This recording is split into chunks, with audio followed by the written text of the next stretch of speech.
Quand je m'arrête devant un carrefour de Bangkok, tout le monde est en mouvement et il me semble que j'ai déjà sauté l'hiver de la Chine.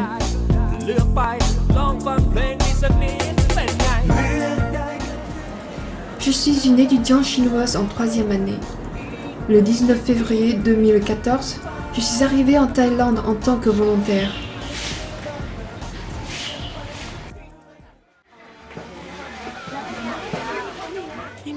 Pourtant, à mon arrivée, la scène tranquille m'a bien étonnée. Tous les clients se promènent entre les voies larges moins de 2 mètres en cherchant des alimentations à cuisiner. Mangue, banane, poisson, rien ne manque.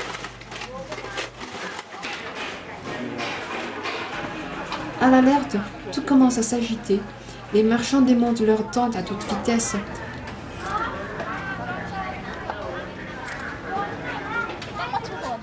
Le train arrive.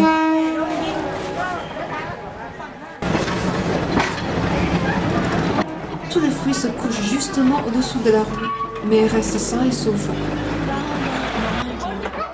Une fois le train passé, le marche reprend immédiatement son animation.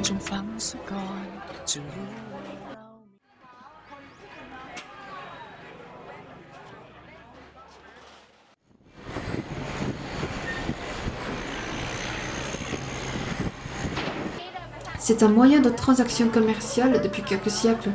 Ne pas connaître le thaï, c'est pas grave. Pourquoi pas utiliser le langage corporel? Comme gastronome, je suis tout de suite attirée par les plats cuisinés sur place. On pourrait aussi admirer les belles maisons en bois le long de la rivière en bateau. Laissez-moi perdre dans un quatriage de canaux et vivre à l'intérieur de ces atmosphères grouillantes de vie, de saveurs et de senteurs.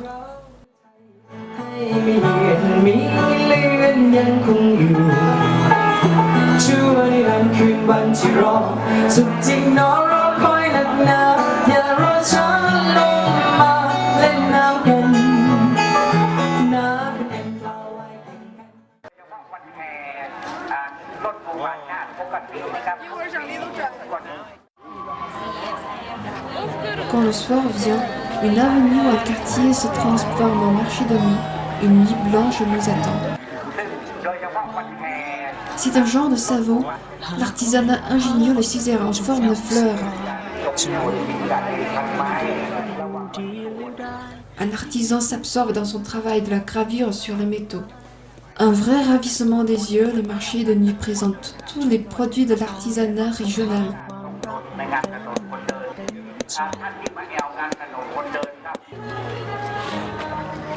La musique de quelques spectacles rythme la marche de curieux.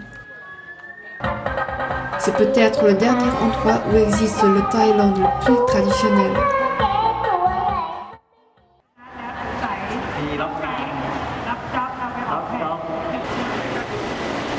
Même si je suis un peu inquiète de la situation politique à Bangkok, on n'évite jamais de traverser la centre-ville quand on se déplace parce que c'est un nœud essentiel de TLR.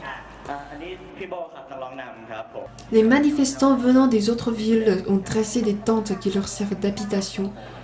Les responsables distribuent les nourritures gratuites sur place. Les marchands vendent leurs produits à propos de la manifestation dans la rue. À ma grande surprise, il y a un orchestre qui donne un concert sur la scène.